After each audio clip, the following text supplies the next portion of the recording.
To create a featured product slider on your Shopify store, follow these steps. Choose a theme that supports sliders. First, make sure your Shopify theme supports sliders. Many themes come with built-in features for product sliders. If your theme doesn't support it, you may need to use an app or customize the theme code. Install a slider app. If your theme doesn't have a built-in slider, go to the Shopify App Store and search for product slider apps like Product Slider by Globo or Slider Revolution.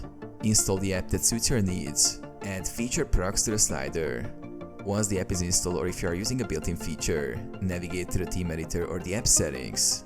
Choose the products you want to showcase on the slider, usually by selecting featured products or specific collections. Customize the slider settings. Customize your slider settings such as display settings, navigation options, transition effect, speed and autoplay options. Add the slider to your homepage. After customizing, add the slider to your homepage or relevant page by dragging the slider block to the desired section in the Shopify theme editor. Save changes. Save your changes and preview your store to ensure the product slider looks and functions as you intended.